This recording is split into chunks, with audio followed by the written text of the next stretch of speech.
Estaba viendo nuestra entrevista hace 8 meses y hace 8 meses te preguntaba, ¿presidente o expresidente de Perú? Hoy me parece prudente preguntártelo otra vez. La pregunta es certera y adecuada, pero jurídicamente la respuesta sigue siendo la misma.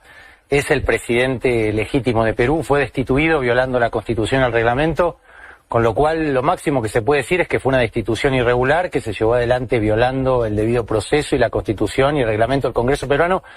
Pero lo que no sabíamos hace 8 meses es que el propio Congreso de Perú lo iba a reconocer. El Procurador Público del Congreso peruano reconoció, te voy a citar la frase porque ya me la aprendí de memoria, pues no puedo creer que lo haya dicho públicamente en una institución como un Congreso y que los jueces peruanos todavía no hagan nada para devolver la legalidad y el Estado de Derecho en Perú.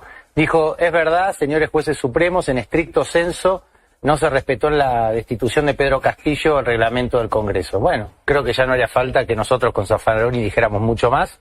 El propio sistema jurídico peruano ya está dando indicios de que la vacancia, como dijo el presidente mexicano, el presidente de Colombia o la presidenta de Honduras, es ilegal. Y lo grave es que ya empieza a ser una tendencia, no es un caso aislado el de Pedro Castillo. Sucedió con Evo Morales, que terminó exiliado en la Argentina. Que ustedes estuvieron lo patrocinamos, a cargo de por eso, supuesto, ¿no? claro, también. Y también lo vemos con la Fiscalía en Colombia, que lo acosa al presidente Petro. Lo vimos en Honduras con Arévalo, con una Fiscalía que directamente invadía otra esfera de acción y no quería dejar asumir un presidente democrático. Es decir, ya empieza a ser una dinámica que va más allá de Perú, de Brasil con Lula, ni hablar. Una constante, ¿no? Es una constante que empieza a poner en juego y en tensión las democracias y los liderazgos populares de América Latina. Pero en ese caso específico de Pedro Castillo, si ya hay un reconocimiento de que se violó el debido proceso, ¿no se tendría que reponer, no se tendría que... A ver, si lo van a quitar, que lo quiten, pero con el procedimiento adecuado? Mira, Pedro, hoy estuvimos en el Congreso en Toluca y acabas de resumir de manera perfecta lo que nosotros como abogados venimos repitiendo de una vez y otra vez. La vacancia o la destitución de un presidente, por la importancia que tiene un presidente, que es el depositario de la soberanía de un pueblo, tiene pasos legales establecidos muy estrictos y muy claros. Si lo quieren vacar o destituir a Castillo, lo pueden hacer, nosotros no decimos que no, lo que decimos solamente lo que vos acabas de decir muy bien, y es que hay que hacerlo conforme a derecho, respetando las pautas constitucionales del debido proceso. La vacancia contra Castillo, como reconocen los constitucionalistas peruanos, el procurador del Congreso y cada vez más voces críticas, se hizo violando el orden constitucional, violando el reglamento del Congreso peruano. Por eso la vacancia es nula. En todo caso, como vos acabas de decir muy bien, nosotros proponemos que si quieren hacerle un juicio político, se lo hagan, pero conforme a derecho, respetando el antejuicio político, respetando su inmunidad que fue violentada. Pero evidentemente no fue el camino que eligió. ¿Y qué está eligiendo el régimen peruano hoy? Alejarse cada vez más del Estado de Derecho y del sistema internacional de derechos humanos y están empezando a proponer, en lugar de restituir a Castillo y hacerle un juicio político conforme a derecho y en todo caso suspenderlo y vacarlo, pero conforme a la ley, cosa que hasta el día de hoy no sucedió, están proponiendo el camino contrario, es decir, seguir agravando la situación ilegal de Perú, aislando cada vez más ese país y quitando al Perú del sistema interamericano, lo cual es gravísimo. Y fíjate otra cosa, hace 8 meses cuando yo estaba acá, recordemos que Castillo le gana la elección a Keiko Fujimori, la hija de Fujimori, y Castillo estaba preso en forma inconstitucional, fue destituido por un congreso fujimorista, pero lo que no sabías, porque pasó hace pocas semanas contrariando el sistema interamericano, es que hoy Castillo está preso, pero Fujimori padre está libre, pese a estar condenado por delitos gravísimos de lesa humanidad, y contrariando el sistema interamericano. Es decir, que la justicia peruana no solo no ve que la vacancia contra Pedro Castillo es nula, que se hizo violando la Constitución, sino que tampoco quiere ver que el indulto contra Fujimori o a favor de Fujimori es inconstitucional, contraría el sistema interamericano y sin embargo hoy Fujimori está libre, cosa que hace 8 meses cuando yo estuve acá no era una realidad, y Castillo está preso, con lo cual es muy clara cuál es la dinámica judicial en ese país. Por eso nosotros apostamos a la presión internacional. ¿Y esto del no quererlo ver es por su propia voluntad o porque hay una indicación de Boluarte de no verlo? Yo creo que Boluarte no tiene tanto poder. El presidente de Estados Unidos, Biden, le dio la espalda en un papelón que generó la renuncia de la canciller de Perú y del embajador de Perú en Estados Unidos. Creo que los jueces y los académicos tienen conciencia clara de que además hay 75 muertos producto de las protestas luego de la destitución ilegal de Castillo. Hay muchos crímenes que van a ser juzgados en algún momento. El indulto que beneficia a Fujimori, Castillo no lo quería operativizar, es decir, que para sacar a Fujimori de la cárcel tenían primero que destituir a Castillo, como finalmente hicieron. El problema es que todo esto contraría el sistema interamericano, y como decíamos hoy en el Congreso en Toluca y en la UNAM a la mañana en una entrevista, cuando los organismos internacionales no hacen valer el derecho, como nosotros como abogados esperamos y enseñamos en las facultades, lo único que queda es la conciencia, la soberanía popular y los liderazgos internacionales comprometidos. Y yo estoy acá en México porque hoy usted tiene un presidente que ha asumido ese liderazgo por suerte, porque la ONU y la OEA no están cumpliendo, como en tantos otros conflictos, el rol que uno como abogado esperaría que cumpla. Que de hecho me decías que tienes una carta, ¿no?, para el presidente. Claro, el presidente Castillo le envió una carta a López Obrador donde le agradece el cuidado de su familia que está exiliada en este país y también la conciencia clara. ¿Siguen comunicado con su familia? Siguen comunicado. A mí me ha pedido que lo fuera a ver a Perú, pero no es seguro, como me dijo Zaffaroni y como me dijo el propio presidente mexicano.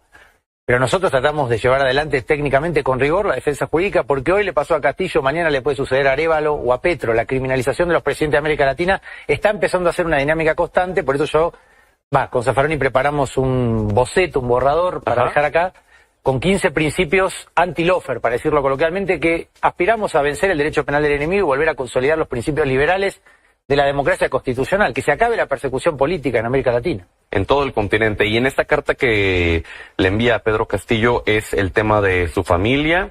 ¿Y hay algo más? No, y le agradece su visión y su compromiso con el pueblo peruano, que es el pueblo que votó a Pedro Castillo, no votó a Boluarte y menos a Boluarte aliada con Fujimori.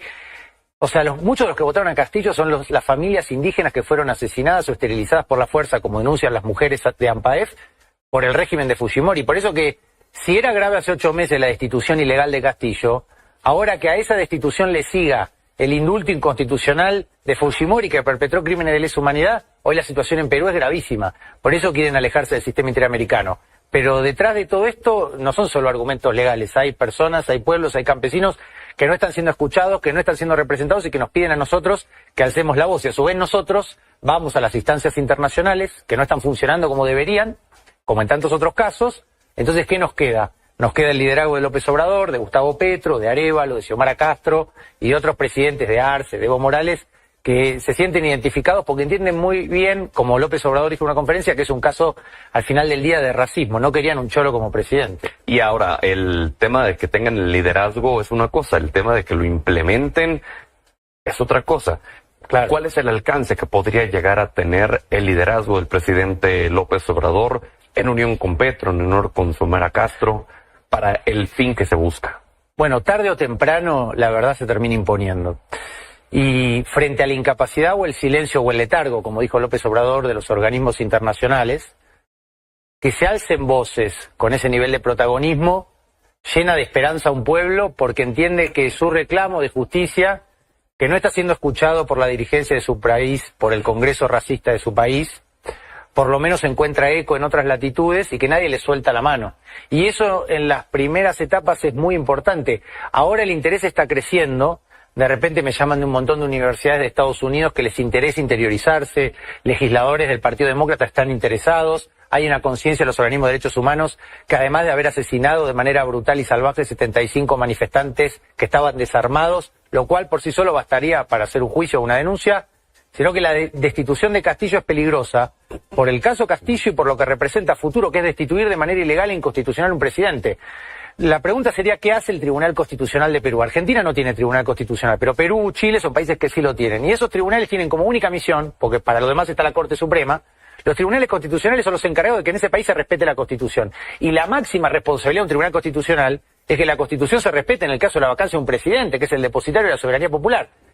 La paradoja es que hubo un prejuzgamiento, que es un delito, por parte del propio Tribunal Constitucional, que en vez de habilitar esa vía para analizar la vacancia contra Castillo, para ver si era nula o no, que era el primer paso institucional, a las pocas horas de la destitución irregular sacan un comunicado informal que no tiene ninguna entidad legal. Yo como abogado, no sé, es como que yo escriba un papel en el baño y diga que bueno, la crisis en Perú está resuelta por arte de magia.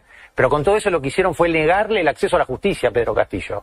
Al interior de Perú primero y luego en instancias que no tuvieron un compromiso fuerte. En el caso de Evo Morales, que terminó exiliado en la Argentina, con apoyo a Evo Morales, la OEA tampoco se pronunció muy fuerte. Y en el caso de Perú, deja mucho que desear el sistema interamericano, del cual yo fui becario, paradójicamente, igual que Zaffaroni en este país, además. Nosotros como vos, o sea, esto no es solo Perú ni solo México, evidentemente hay una crisis del derecho internacional público que es muy severa. Los foros de cooperación diplomática internacional están todos agujereados. Entonces, como abogados, no es solo el caso Perú y el apoyo Salvador de México, Guatemala, Honduras y Colombia y Bolivia, sino pensar realmente cuál es la arquitectura jurídica internacional a futuro, que es muy endeble. Entonces este problema, lejos de aminorar, se va a ir agravando. Por eso le llevamos a López Obrador un proyecto de tratado anti-lawfare para que las democracias no se vean cooptadas por una lógica de persecución del enemigo al que se le borran todas las garantías. Claro, ¿y esto ya se lo entregaron? No, yo espero entregárselo la semana que viene porque estamos con un montón de conferencias, el presidente tiene un montón de ocupaciones. Claro. Y además la carta recién la voy a recibir ahora porque fue muy difícil que Castillo pueda enviar la carta. Claro, me imagino, y lo hemos platicado, ¿no? De Sí, la claro. falta de condiciones que tiene Castillo en la prisión. Mira, un periodista de España, muy amigo, que lo conocí por intermedio del presidente de Colombia, me hacía una serie de preguntas sobre cómo era entrevistar a Castillo, y por las preguntas yo me daba cuenta lo lejos que está muchas veces la prensa europea de la realidad de América Latina. Me preguntaba, aunque tal vez es lógico, claro, es un presidente, ¿no? Mal destituido. Me preguntaba si hay vidrios, si podía hablar a través de un teléfono, y yo me imaginaba, digamos, si este periodista tuviera una mínima noción de las condiciones de precariedad en la que está detenido Castillo con unas lonas, calles de tierra, en una prisión que no tiene, digamos, ninguna condición de salubridad. Esto no es culpa del INPE, pero la precariedad es jurídica, es ética, es institucional y es física. Es muy grande la precariedad. Caray, pues bueno, Guido, vamos a estar atentos la siguiente semana de este encuentro que tendrás con el presidente López Obrador para entregarle esto. Y pues bueno, ya lo estaremos platicando, si te parece bien, aquí en el espacio. Por supuesto, muchas gracias. Gracias, Guido. Gracias.